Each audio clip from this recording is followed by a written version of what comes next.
Class of 2020. We made it through 720 days. Remember the first time walking into BHSVA? It was magical. Walking through those doors felt like going through a portal to another world. We didn't know what the next 4 years were going to bring, but the possibilities seemed endless. Freshman year, the schoolwork seemed easy enough, sure, like how we had basic algebra with Mr. Mukherjee.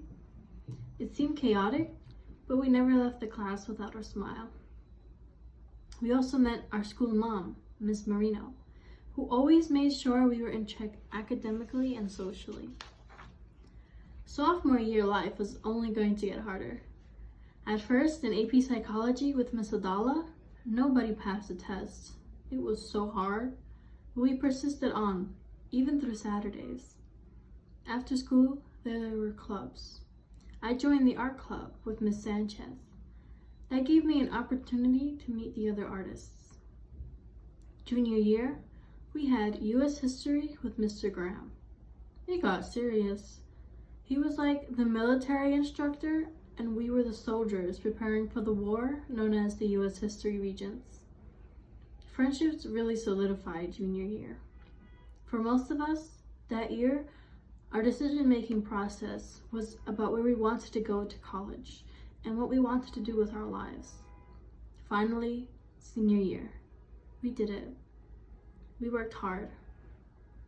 We mentally prepared ourselves, and we fought through 615 days of school. And then, Friday, March 13th, there was complete chaos in school. Administrators in classrooms, teachers disinfecting tables. It was disconcerting to say the least. On Monday, March 16th, the doors closed. Since then, we spent 105 days in lockdown due to the coronavirus pandemic that threatened to take away our sense of hope. We were discouraged. The things we were looking forward to the most, such as our senior trip and our prom, they were taken away. We hadn't realized that on March 13th, 2020, sitting in the cafeteria, that it would be our last lunch together as a senior class. When the virus struck, it seemed like it was the end of the senior class of 2020. In isolation, many felt confused and alone.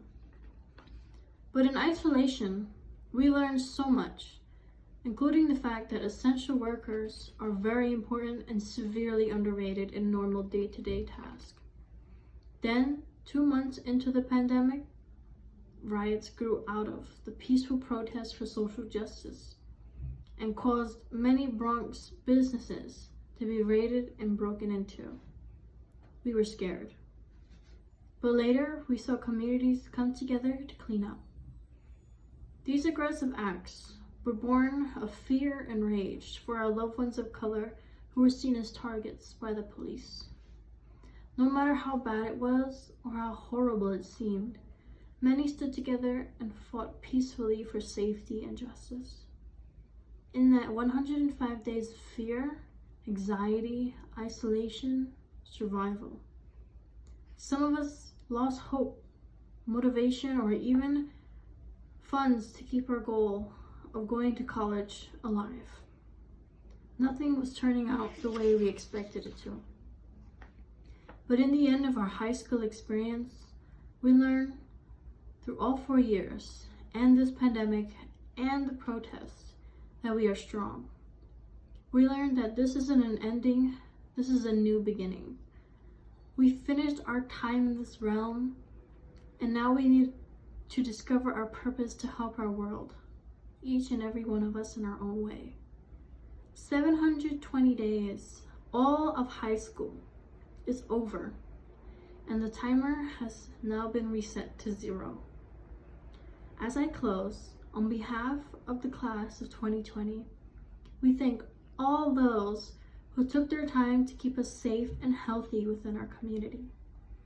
We thank our school, the Bronx High School for the Visual Arts, for allowing us to thrive and grow not only as students, but as people. We thank our teachers and administrators, and the essential workers within our school community, such as the custodians, school nurse, the lunch ladies, the guy who makes our bacon, egg, and cheese every day before school, and the man at the Chinese restaurant that lets us hang out inside after school. We thank our parents and guardians and friends for being there for us throughout our entire high school experience. And personally, and most importantly, I'd like to thank my mother. She's been through it all with me. After 4 years of high school, when it comes to growing up and becoming independent, it doesn't fall on our parents, our teachers, or our peers. It's our job. If we don't prepare ourselves now, we'll suffer the future consequences.